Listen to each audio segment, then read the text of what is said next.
Welcome back. This is part 2 of our deep dive into the ghost stories of Leatherhead and Aberdeen. So far, we've covered some strange sightings and experiences, but now we're getting into the ones that don't quite fit the pattern. And those are the ones that stuck with us the most.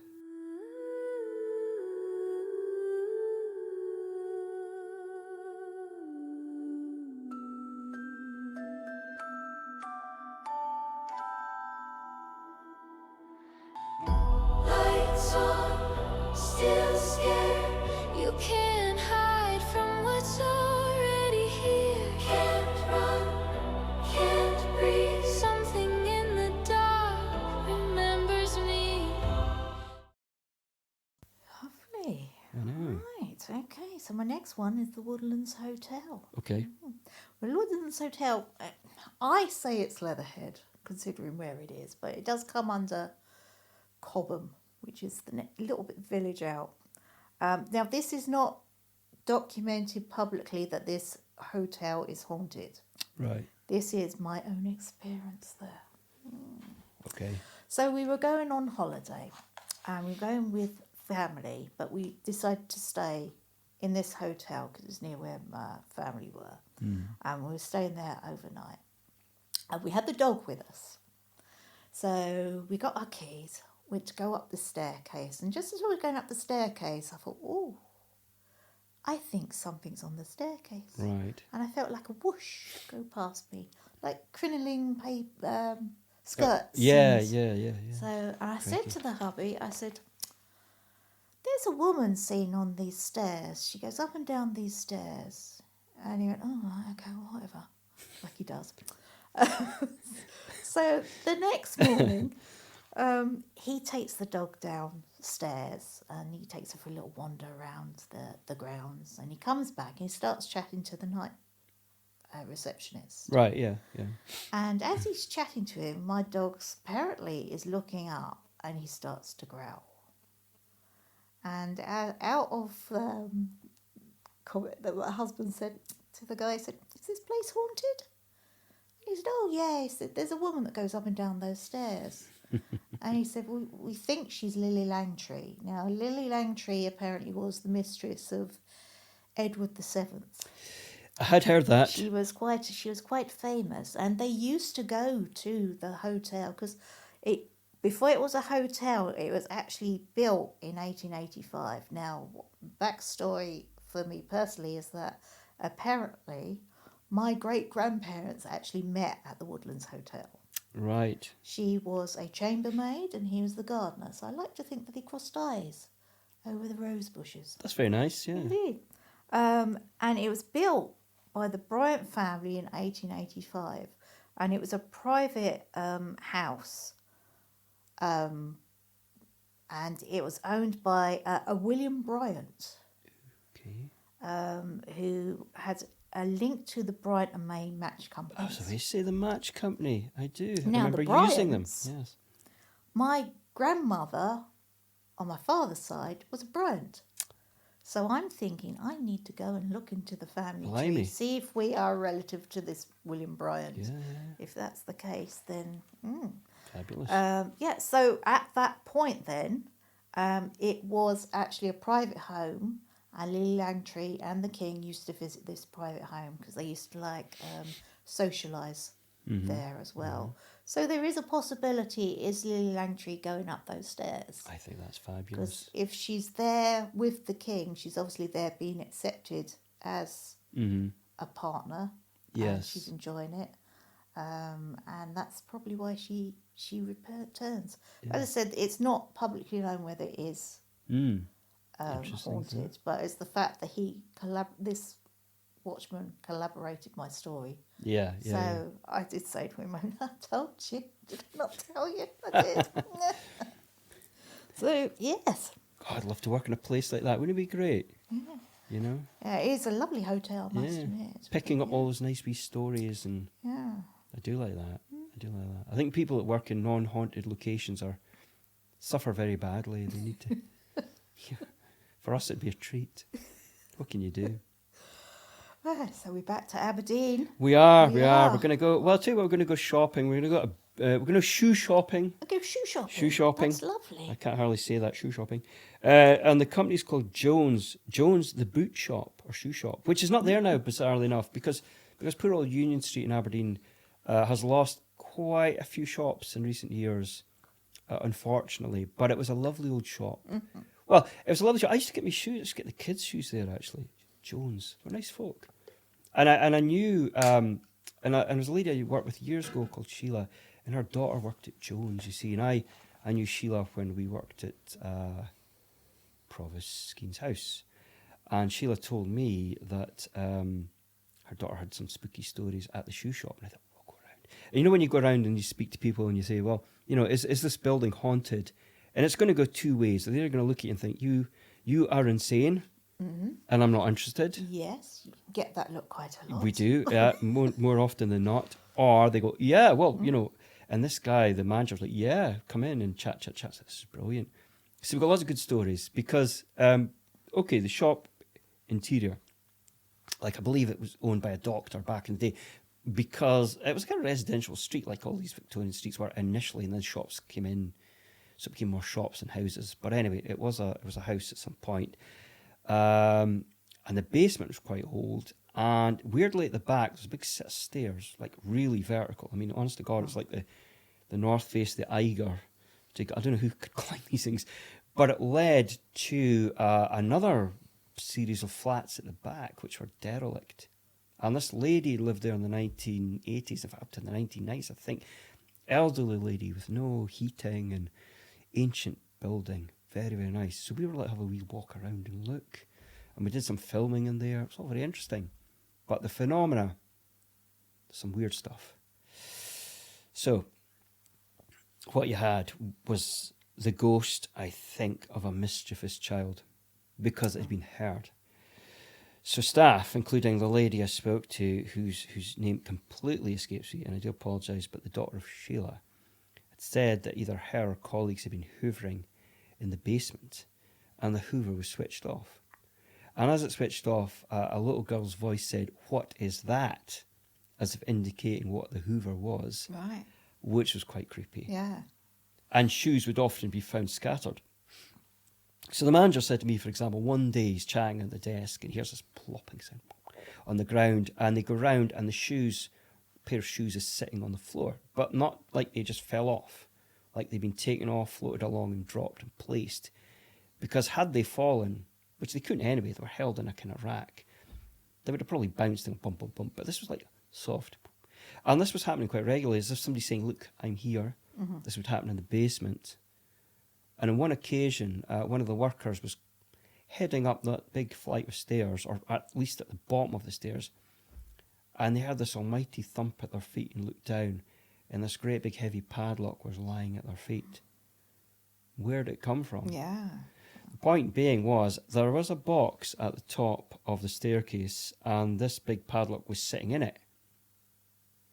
But it had floated about 20 foot vertically across, horizontally across, and then been placed on the ground. Because had it fallen from the box, it would have gone bump, bump, bump, bump down the wooden stairs. They would have heard the noise, but it just would pump at the feet like that. And this was the kind of weird stuff. It was like somebody trying to draw attention to itself.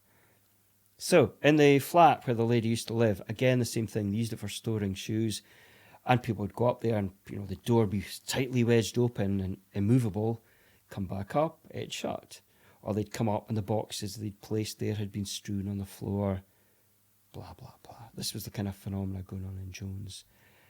And as I say, unfortunately, it shut, so we can't pursue this any further. The building's still there. It may reopen. It may be something else, I'm assuming.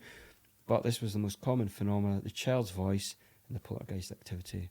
It was a great building. Nice staff, very, very open to the idea of ghostage and talking about it, you know, and not being judgmental and saying, yeah, maybe it's not a ghost, I know, but I can't explain it, but this is what happened to me, which is nice. But that's Jones, basically. Yeah. Actually, saying about poltergeist. All right. My next case is poltergeist activity Okie doke. at Headley Court. Now, Headley is a little bit out of Leatherhead. It's still classed as Leatherhead. Right. I say it's different, but Anyway, so Headley Court was an RAF Headley Court. Right. It was used as a medical rehabilitation for RAF pilots. And this report that I found online is from the early 1960s. Right. And there's apparently there's a particular 4-inch oak door that could not be locked for a period of time. The night duty officer would lock the door whilst on his rounds, only to find that within 10 minutes, all the old-fashioned wrought iron locks and bolts had been returned to the position they were before he locked them. And he, despite several watches for pranks, this carried on for 3 months. Right. So he could never find anyone pranking him. And then I suppose the time period as well, there wouldn't be enough time for Right. Yeah. anyone yeah. to come in and unlock them without him knowing. Sure. Yeah. And I don't know if it's the same person that's put this story in, but anyway, so while stationed there, a pilot officer started to scream out at 11:30 one evening. By the time several officers and myself had arrived in his room, the 8-foot-tall mahogany ornate carved wardrobe was leant against the bottom of his bed, at a 40-degree angle from the wall. The wardrobe had not fallen on its own. The indent from the weight of the wardrobe was still in the carpet, and there was not even the slightest damage mark on the wardrobe from where it had landed on the base of the oak bed. Right. The officer patient that was in bed was on no medication and was due to be discharged back to his wing the following morning. So he would have been medically examined, mentally and physically, Yeah. to say that. Sure. Yeah. So he wasn't on any drugs or anything. So, and apparently it took 6 of us able-bodied men to return the wardrobe back to the upright position. Blimey. The officer stated that he was reading in bed when suddenly there was a drop in temperature in the room. He put his book down and was amazed to see the wardrobe being gently lowered towards his bed, as if by unseen hands. That's quite. He had the lights on, so Yeah. I'm actually lucky because I had that weight of that thing. Actually, could have been a longer stay. Could have it could hurt have the been guy, very. And there's also evidence, but there's no evidence and no official records. But apparently there is a grey lady seen. Yeah. She's said to be a nurse who died tragically and seen wandering around the grounds. Right. And some have said that there's a ghostly apparition of a nurse inside the building. There's also tales of a Lady Rowena, apparently, and her ghost cat. But again, there's no documentation to support that. There's no evidence that there was a Lady Rowena residing there. Yeah. There's nothing from the family records to say that there was a Rowena there. Yeah. And it said her cat apparently is seen, it's a dark or a black cat, is always nearby. So sometimes this cat is seen before she's seen. Right. Yeah. And it's usually on the bottom of the stairs and she's seen walking down the stairs, apparently. So, yeah, but I mean, looking at the history of who this woman might be, possibly that it was the original owner who brought the property in 1899 and redeveloped it all. Right. It could be his first wife, because apparently she died quite young. Right. She died before she actually saw the house completely renovated. So that's a typical haunting, isn't it? Really, she's died young. She's not seen what she was meant to see. Might see close come back to enjoy it. Indeed. So so it's probably not Lady Rowena at all. It's the first wife of the man who renovated it all. It's also the thing is with these, a lot of stories as well. Of course, it's the records, is it? How accurate are the records? How well kept are the records? Some places kept really good records. You could probably trace things right back. Some places not so. Maybe records were destroyed. Interesting. But yeah, that's a good story. Yeah. So spooky cats. Creepy. Yeah. Phantom animals. Oof. Well, that's it. Yeah. People obviously make the assumption that it's only like a person that could possibly be a spirit, but I mean, animals have souls like the rest of us, and are quite able, I'm sure, to come back should they wish to or choose to. I mean, how many ghost dog stories are there?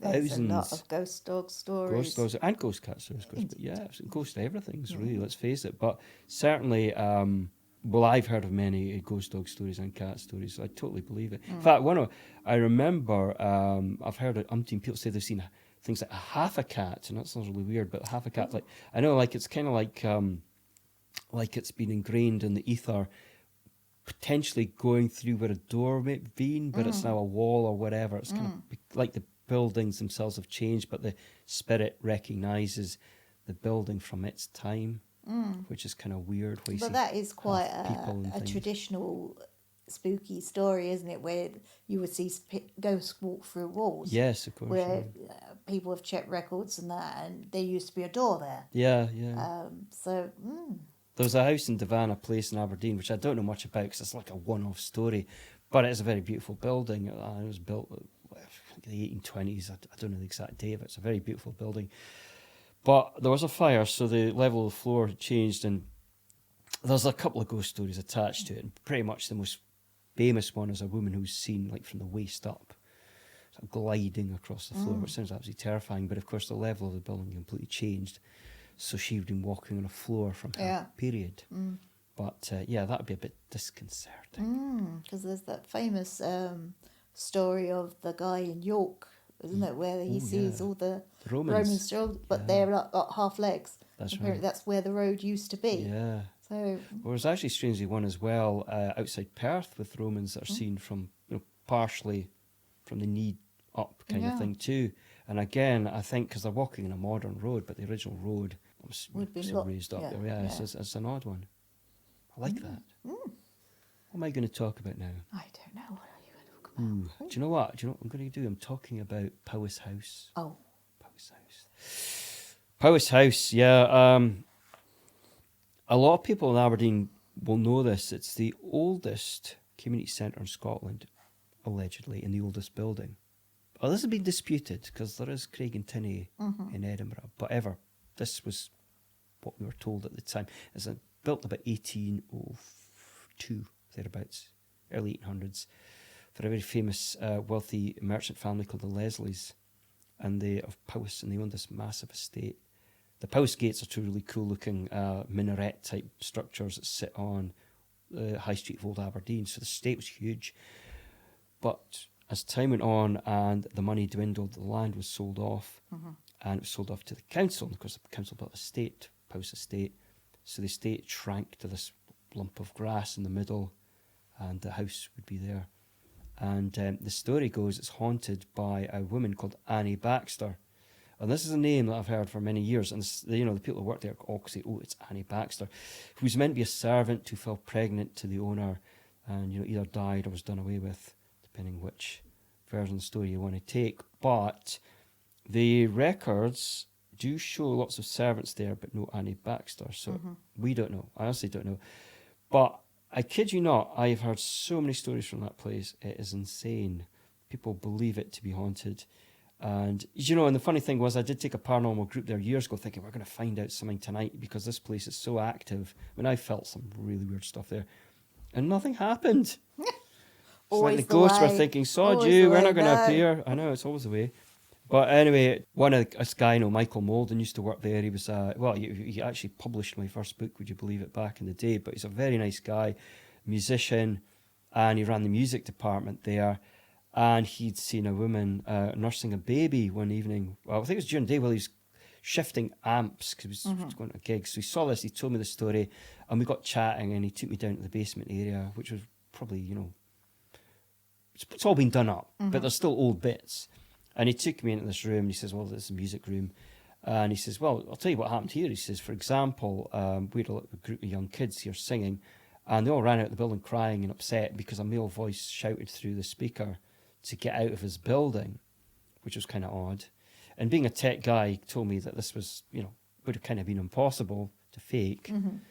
And the second thing, which was quite interesting, was he had a band there one night, and they closed the door. In fact, they locked the door upstairs because obviously they're in a different part of the building. It's quite big. There was just random people walking in. It's all locked up. So he's in the room recording and playing these guys, and they hear this almighty crash outside.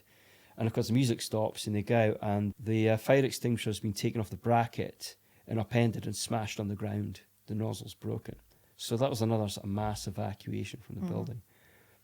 So this ghost's been seen many times.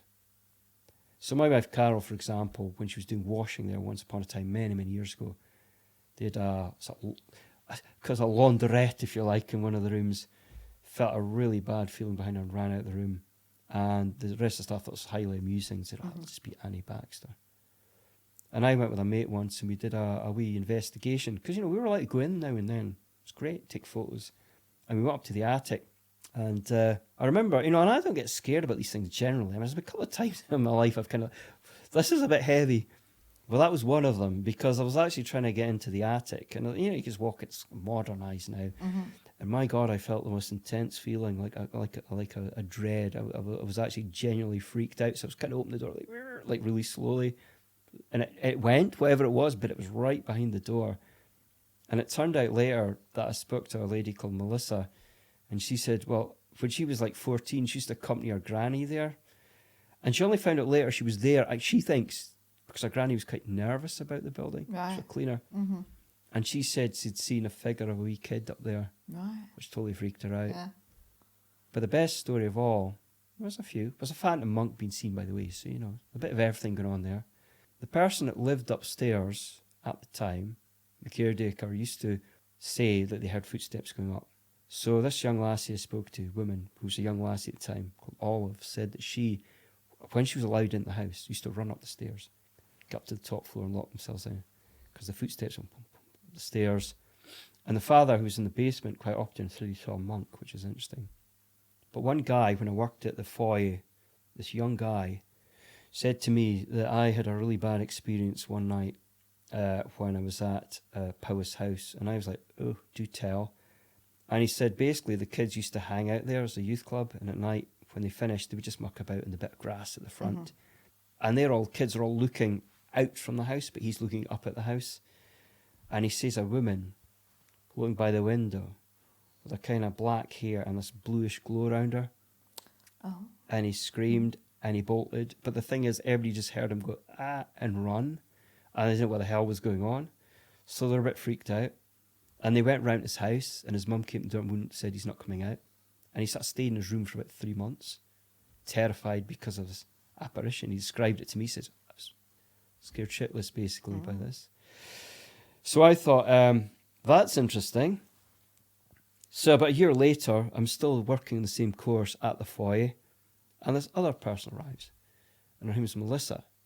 And I get chatting to her, and that's her whose granny worked there. And I was chatting about the ghost. It just came up because she was doing a project in ghosts. I thought, well, I'll help her. Why not? This is good. I said, oh yeah, one of my friends had a terrible experience. Oh yeah, really? What was his name? And she said, blah, blah, blah. All right. That was the time the guy saw the figure in blue. Yes, we were there. Well, I was there beside him. And that's exactly what he saw. Almost like a floating head. Yeah. Ooh. Very, very terrifying. And that was Powis House. Yeah. But to finish off, I spoke to someone else recently. It's the same building. And I mean, there's a hell of a lot in this building. I could write a whole bloody book about it. Seriously, it's terrifying stuff. Another one. Another one. Yes, another one. So, yeah. So anyway, this woman who worked there, I don't know if I should say this. Yeah, I will say it. She was like a local, and she used to hang out there, but she would occasionally break in. Right. Not that any mischief, but just to hang out. Right. Which, Yeah. And she said one time she'd gotten in, and her and her mate were like, mucking about, and I think they were eating some biscuits or something. It wasn't that bad, just like mucking about. And they decided to go down to the music room, and they were, mucking about in the music room, pretending to play drums and all this kind of thing. And then they heard somebody come into the building, and they're like, oof. So they sat really quietly in the music room. They saw footsteps going pum, pum, pum, down the stairs. And it sounded like a guy who'd smoked about 40 woodbine in a day was standing outside the door, like breathing like that. And they were like, oh, just sitting like, and they couldn't move. They said, well, they were for bloody ages, frozen like this. And this, whoever it was, and then they felt like whoever it was drifting away, the presence. And at the same moment, the drum kit behind her went boom, like somebody played the drum, batter. And they just bolted for their lives, bolted out the front, the fire door in the basement, and just ran. said it was so scary. Yeah. And that's what she said anyway. But the drum just went crash like Well, somebody was that's playing enough it. to make you run, wouldn't It it? was. Really? It wasn't a music lover, that No. ghost. Obviously, or maybe it No, was. I not. don't know. Well, might have been. Yeah. Channeling a bit of jazz there, maybe. I Indeed, don't know. yeah. But anyway, it was terrifying. So that's Pow's house, and it's got some really cool stories. And I'm going to try and get in and have a wee look around at some point, if I can, when next time Yeah, I'm that would down. be good. I know, because it's been a long time. And yeah, I was told to maybe contact them. So if you're listening from Pow's house, I'm preempting. Putting it out there. Putting it out there, as they say. Anyway, that's that. That is that. Right. Right, so next one for me is Polston Lacey, Oof. which is in Great Bookham. Now, Great Bookham is just literally up the road from Leatherhead. Right. So it's not that far. And Polston Lacey is an Edwardian manor house. Right. Very, very nice. I've been there. It's lovely. Now part of the National Trust. Okay. So you can wander around there, wander around the grounds. There's like huge parklands. It's got a lovely view of the South Downs. It's lovely. Anyway, so originally it was owned by a lady called Dame Margaret Grenville. And she owned it from early 1900s to 1942 when she passed away. Right. And that's when she bequeathed it to the National Trust. Now, on a birth certificate, her father was William Murray Anderson, but in fact her birth father was William McEwen. Oof. He was a brewer. Oh, McEwen's Lager. Indeed, of that fame. And she used to work for McEwen's. So she was very, very well off, this lady. Right. So basically, Polston Lacey was her party pad. She used to entertain royalty and politicians and celebrities. Okay. And apparently King George and Queen Elizabeth, the Queen Mother, apparently visited there during their honeymoon. So they stayed there during their honeymoon. So it was it was just loads and loads of parties going on, loads of socialisation. So apparently it is haunted by a ghostly ghost housekeeper. Okay, yeah. Who's seen as a shadowy figure holding a tray, and then she'll disappear into the wall. Right. As you do. Phantom laughs can be heard in the salon, as if there's this party still going on. Right, okay. Now, that is a beautiful room. It is gilded gold, and yeah. So if you're going to have a party, hold in there. Of course. So they're still partying, basically, by the very good. sounds of it. And outside, there are phantom footsteps heard on the gravel. Right. And for many years, there have been stories of a spectral figure that walks from the estate on a foggy night. And there's a path known as the Nun's Walk, which is haunted by a shapeless swirling mass of grey mist. Oof, delight sound of that. And a figure of cloaked in brown, possibly a monk. Those monks get around, don't They they? do. That haunts an ornamental bridge nearby. Now, I found this story on the Facebook page Leatherhead Local Ghosts and Stories. Okay. Big it up to them, big up to Lawrence who runs it. So this was actually posted quite recently, December 25. Now, I'm not sure how long ago it was, but this member says, my mum, dad and brother, who was around 9 or 10, were walking up to the straight towards Polston Lacey, just up from the stables. My brother had raced ahead on his motorbike. When a figure, all in white with a flowing dress, ran past my mum and dad without a sound. They called to my brother, who stopped and looked back, and as he looked back, the figure seemed not to have a face, and it continued up the path. They didn't see where it went. So I got a shiver there, strangely enough. That's creepy. that is quite creepy. Yeah. So perhaps that would indicate about the shapeless swirly mass. Yeah. That, the fact that it had no face. I know, I don't like that. See, that's a bit... ghosts are okay, but ghosts that are a bit kind of more... no-faced, as it were. Or No face, missing no, bits, or missing heads, bits, or half. heads. Ooh, that just... I don't know what that is. That's a bit... That's a bit... That's a bridge too far, It is a bit. as it were. Indeed. So that was Polston. Interesting to see who she was. It was, yes. It- you know, if- I mean, there seems to be several Possibly. ghosts there, but that would indicate that perhaps outside is what it was before Yeah. it became the manor house. Oh, Yeah, well, I've got an Aberdeen one, funnily enough. Which no surprise there, strangely enough. This is one from the High Street in Old Aberdeen. Oh. Now, Old Aberdeen, obviously, as the name implies, is the oldest part of Aberdeen, but it wasn't part of the city at one point. So it seems like a separate borough. It's a university area. There's tons of stories connected to it. I mean, it's got some very, very old buildings. There's lots of sightings of monks there, even in the the student halls of residence. It's got the proximity of St Macher Cathedral. You've got a very ancient little graveyard called the Snow Kirk. It's got a few legends attached to it rather than ghost stories per se. And yeah, it's been some weird stuff happened around there. But I was given a letter a few years back by this lady who remained anonymous. However, she did say her friend, called her Jane, had a very nasty experience while living in Old Aberdeen on the High Street. Now, the High Street's pretty long, so I wonder about, I wonder if it's that house there, because there's lots of old houses. So I honestly can't tell you the actual number of the house, unfortunately. But she said this is a genuinely true story. That when they moved in, the woman, the witness, kept getting woken up at night by somebody touching her hair. Ooh. So she'd wake up like that and look around the room, and obviously a bit scared, nothing there. Covers up round the old eyes and back to sleep. And this went on for some time. And then, of course, I asked the children, were you sneaking in the room and touching my hair? Or the husband, did you touch my hair in the middle of the night? They went, no. So one night she has this dreadful dream. Or was it because she thinks, well, I don't know, you have to make your own mind about this, but she felt there was a presence in the room that she followed into the hallway and lifted the carpet. And there was a trap door, which she went down into the cellar. And whilst there, witnessed an absolutely shocking and horrific murder that her friend said she wouldn't even discuss because it was so bloody awful. And then found herself literally back in bed, like freaked out.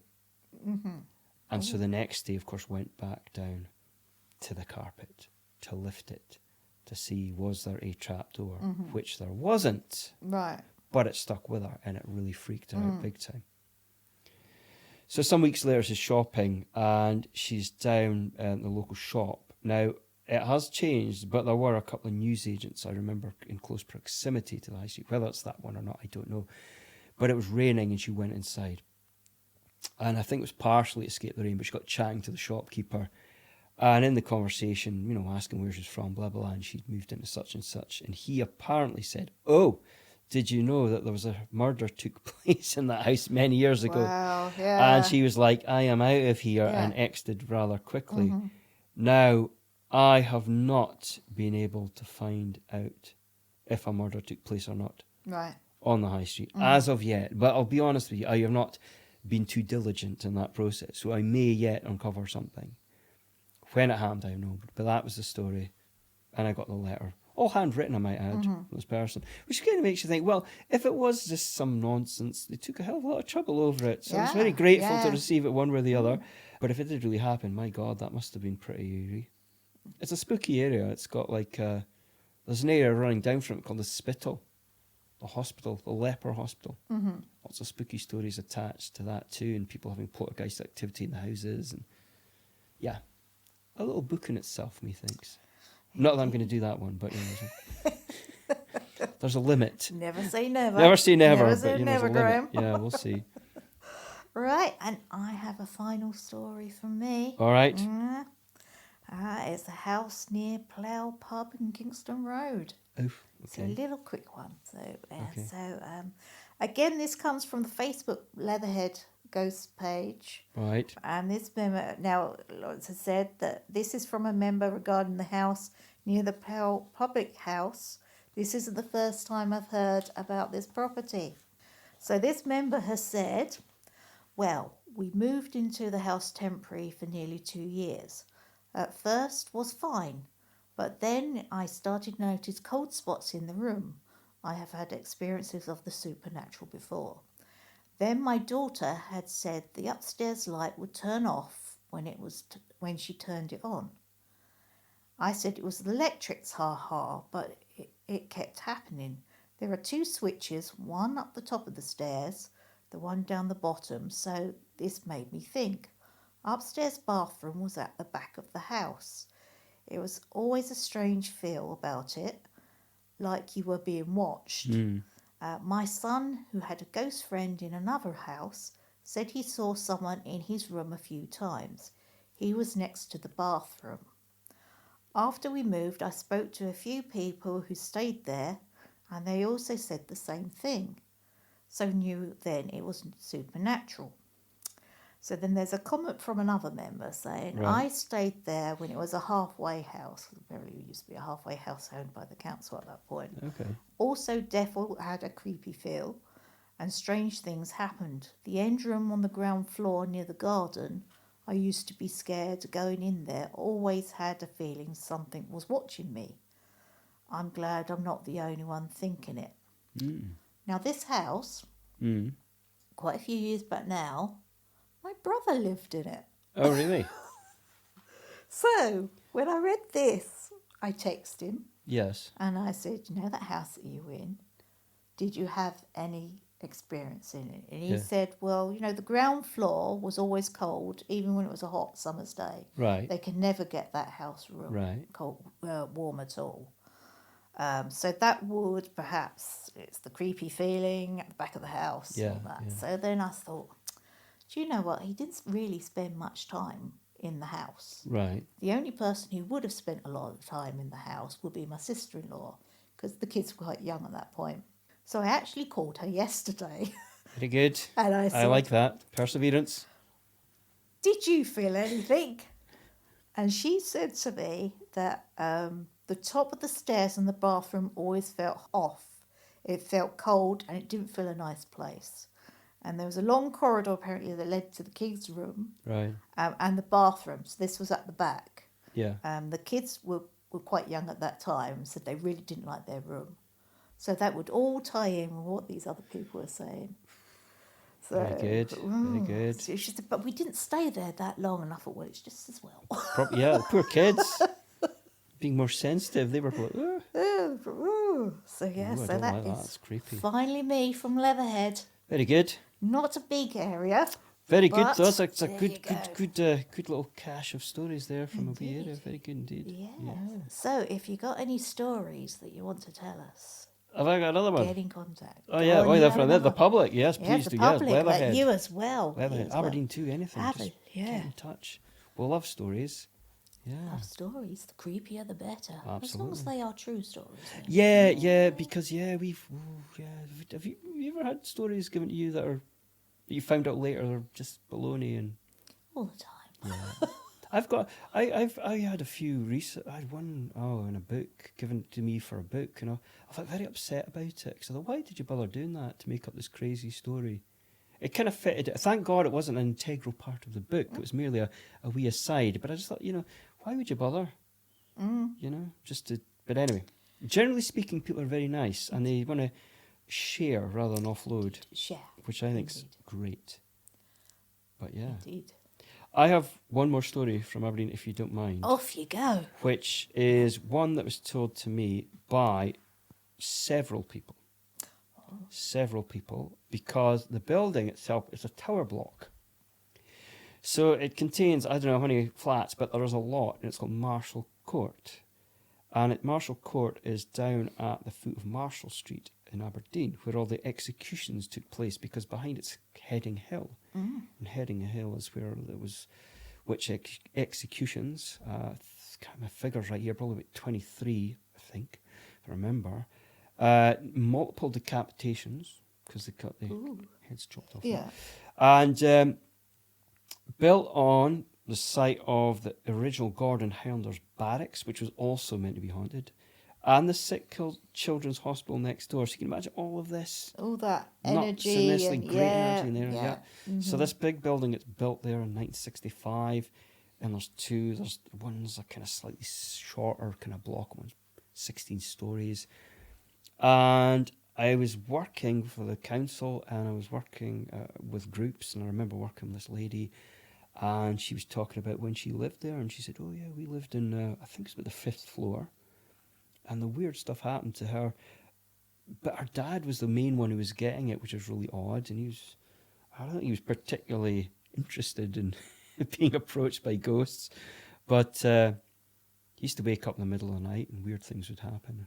One instance was a milking stool in the room, which is interesting, like a ghost milking stool, which actually That is raised, weird. three-legged one, raised through the up through the floor above, bright blue, right in front of his eyes. And another time, a woman came out from his headboard, like an elderly woman with a crinoline bonnet, went right through the wall opposite. Yeah. And this was going on. One of the rooms, in fact, was so bad I think he swapped bedrooms at that point because this blue light was seen. Now it's really weird. On the fifth floor would kind of tie in with the barracks because the barracks weren't particularly tall, but I guess they would have been tall enough to accommodate these spirits who were still wandering about from time. So that was a creepy story. And then behind there, you had a street next to it called Commerce Street, where I've interviewed two different people.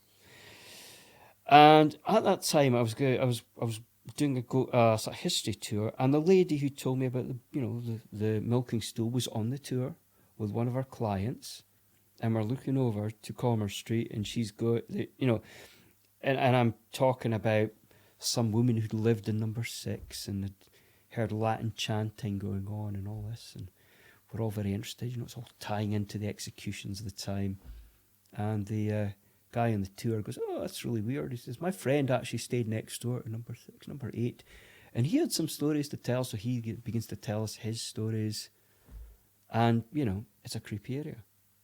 But then Dave Hardy, who's a mate of my brother's, comes away with a real beauty, and he's like, "Oh yeah, I lived in that floor, quite high up, like near top floor, and it's a masonette type thing. I think the way it works is bedrooms downstairs, utilities upstairs, so it's back to front kind of thing." And he lived there with his kids, and his son's called Dave, by the way, so there'll be 2 Daves involved in this. Young Dave, older Dave. Older Dave is doing the dishes, and the kitchen door's open, which is glass fronted, and young Dave's watching as the figure of a girl walks by the glass door. His father's doing the old dishes, and he looks around and sees the girl and goes, "Ah." And he stands like that watching, because the girl turns around and walks down the corridor, and she's like, describes having blonde hair and a dirty dress. So him and Dave creep down after the ghost, if you like, to see what's happening, because it goes down to the kids' bedroom. Kids are asleep. No ghost. So they're a bit alarmed. Second instant, Dave's in the bathroom, doing whatever he's doing. He didn't specify, in my head. That's good, I think. Thank God for that, yeah. Don't know where this podcast is going. And It's completely different. It is. Podcast, completely. I didn't sign up for this. So his son is watching this. His son comes out of his bedroom and starts screaming at the door for his dad. And his dad's like, "What the hell? I'm in the bathroom. Quick." And he comes out, and apparently there's a bookcase sitting at the top of the stairs, and the books are now flying out one by one, being thrown over the stairwell. So they're freaked out, and they don't move. And eventually have to go down, when everything calms down, to get the books. And they're a big pile, and apparently one of them has a set of human teeth in it. It's bitten through like 5 pages. Wow. So that's a bit alarming. Yeah. Now here's when it gets weird. As if it wasn't weird before. And I know him, and he's dead. He was genuinely dead straight with me on this. But what it is, I can't explain it, and he couldn't either. But the gist of it is, he's sleeping on the couch, and he's not drinking, and he's not taking anything. He's just sleeping on the couch, and it's got quite a wide headrest at the back. And he wakes up, and he feels very, very cold, and he kind of feels like there's something just behind him, and he kind of glances that way, and there's a woman lying across the top of the sofa. But she's got long black hair, massive black eyes, but as eyes travel down the body, the bottom half of her becomes like a fish, like a mermaidy type thing. Oh, that is weird. Yeah, and he was totally freaked out because he said he closed his eyes. He was like, and he said he lay there for a few minutes and then it felt the air to return to normal, but the couch was damp. So they moved house. Yeah. As you do. But the point was that I said, "Well, what is it?" because, it's a bit unusual. Is it a spirit, a nature spirit, a something that we don't really know? And all he could offer me up was that at some point in his life, he'd been very interested in the occult in the 70s and Right. potentially magic of some description. And I'm not going to say any more than that because I truly don't know what he did. And I don't want to start saying he did this or he did that. But he said that potentially was why this, whatever it was drawn to him, because he did have supernatural experiences reoccur throughout his life, Right. potentially from his interests when he was a young man. And that is his story. And that was in a tower block of 16 stories. Yeah. But like I say, various people had various stories. I've just given you 2 examples. There's probably another 3 or 4 I could give you from that one area, which begs the question, what the hell's going on? Well, yeah. Is it all connected to witchcraft? People do say about new builds, it's not going to be haunted because it's a new build. Yeah. But the chances are it's still going to be... Big old footprint Big from the old past footprint, there. yeah. Boom. Yeah. It's an interesting area. The whole of Castlegate's very interesting. I mean, there's tons of stuff going on there, and I think it's probably the most active area, if you like, at the moment, I guess. So they say. Yeah. But what do I know? I'm just Indeed. telling the stories. Just telling the stories. Just telling the stories. Telling the stories. Yeah. Thank you for the Leatherhead stories. Thank you Very for the interesting. Aberdeen You're more than stories. welcome. We will. We have more at some point, I'm We sure. certainly We've will. got a cachet, a veritable armoury of spooky stories to fire at you over time. Indeed.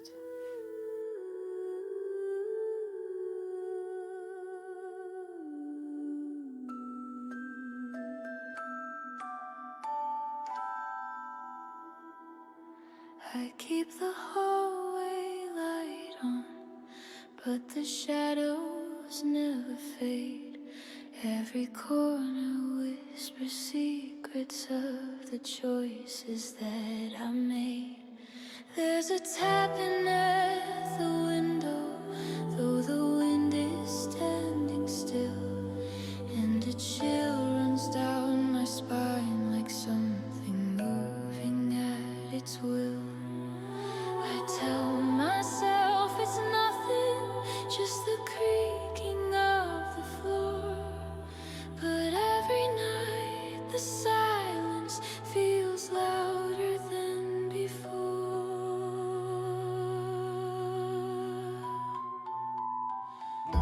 Lights on, still scared. You can't hide from what's already here. Can't run, can't breathe. Something in the dark remembers me. No matter what I do, that feeling doesn't go away. Lights on, still scared. The hauntings never fail.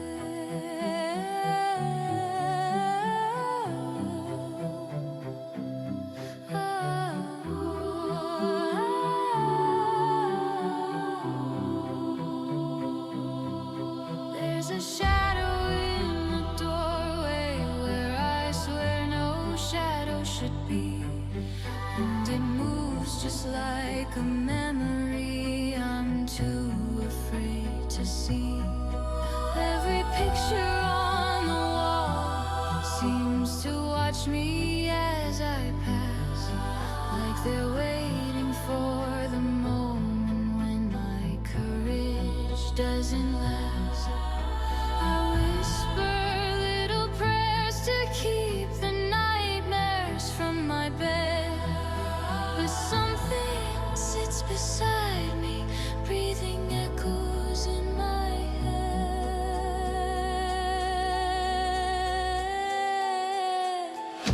Lights on, still scared. You can't hide from what's already here. Can't run,